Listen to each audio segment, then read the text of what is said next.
በትም ሁኔታ መፍጠር ያስፈልግ ነበር። ይሄ ምን ያስፈልጋል? ድርድር ያስፈልግ ነበር።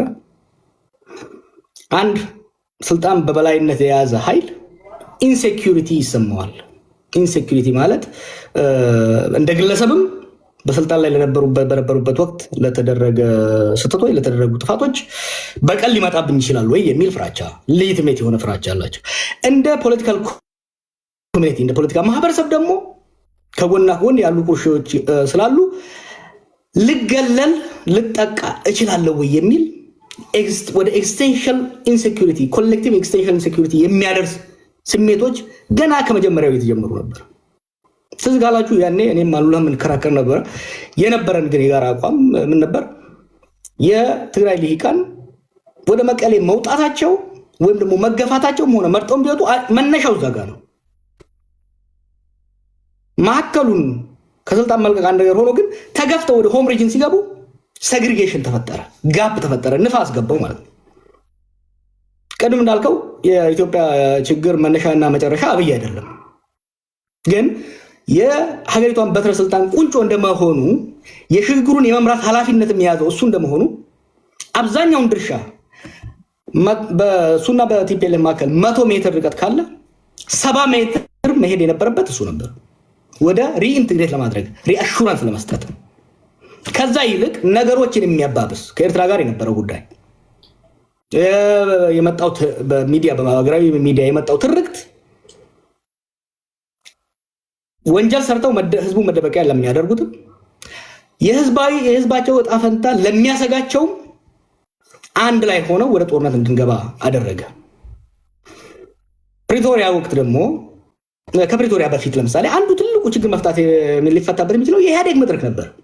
የኢህአዴግ መድረክ ዲሞክራሲያዊም ባይሆን ዲሞክራሲያዊ በሆነ መልኩ የኤሊት ባርጌን የሊቃን ባርጌን የሚደረግበት የስልጣንና የሀብት ክፍያ ድርድሮችና ክፍያዎች የሚደረጉበት ኤሊት ማኔጅመንት ፖለቲካል ማኔጅመንት የሚደረግበት መድረክ ነበር።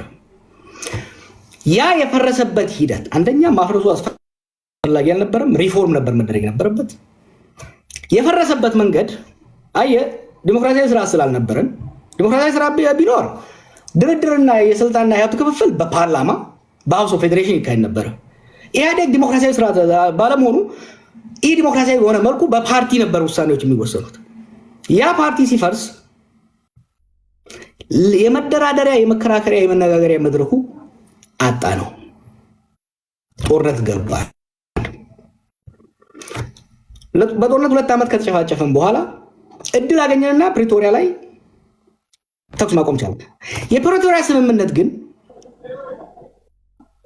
ወደ ጦርነት ያስገቡንን ምክንያቶች የፈታ አልነበረም። ወደ ጦርነት የገባ ነው በወልቃይትና ጠገዴ በዌስተርን ትግራይ ጉዳይ አይደለም።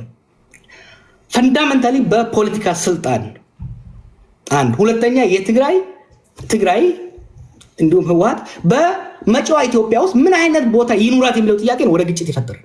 ወደ ግጭት ያስገባን በአብይና እሱ ስልጣን የያዘው ኃይል ወደ መቀሌ ሄደው ህወሓት እንደ መሪነት ግን ከኋላቸው ያለው ኮንስቲትዩንሲም የወደፊት ግንኙነቱ የስልጣንና የሀብት ክፍል የሴኩሪቲ ጉዳይ እንዴት ይሁን የሚለው ነው ወደ ጦርነት ያስገባን። ከጦርነት ፕሪቶሪያ ላይ ግን አደራዳሪዎቻችንም ወይ አልገባቸውም ወይ ሸረኞች ነበሩ። ነገሮችን ከስር መሰረቱ የመፍታት ፍላጎት አላሳዩ።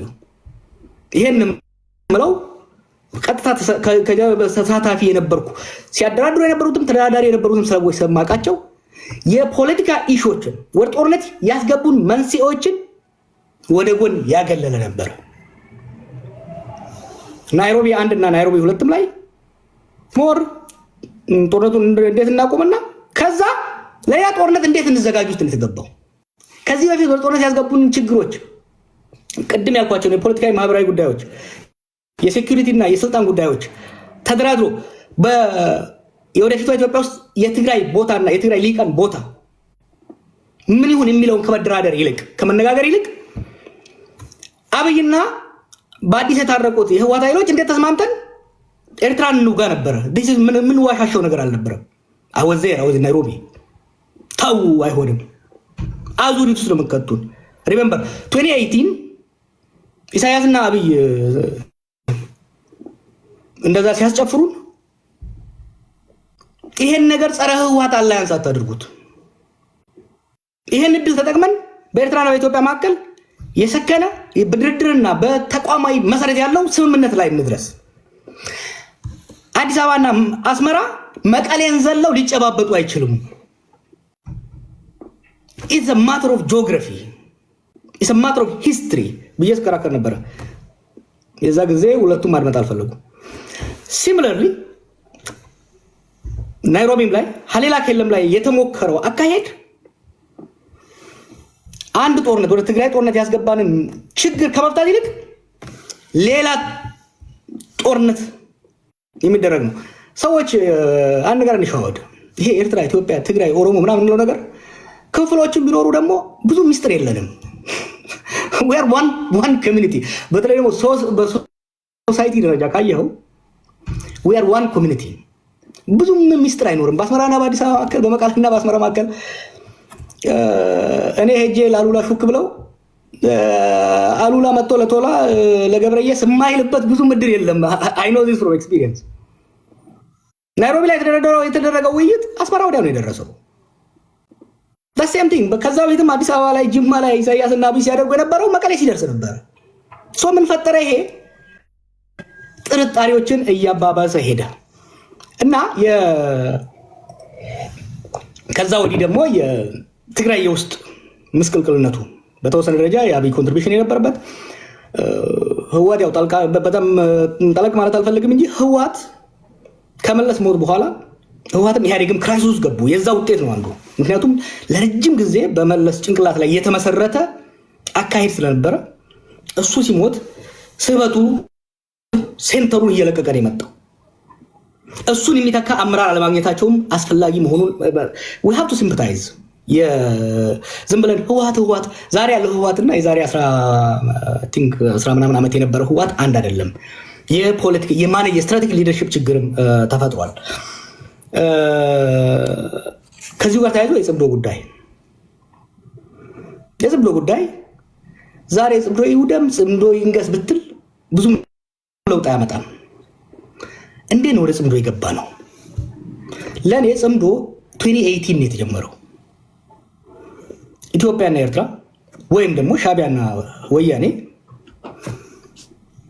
1991 ደርግ ጥለው ስልጣን ያዙ።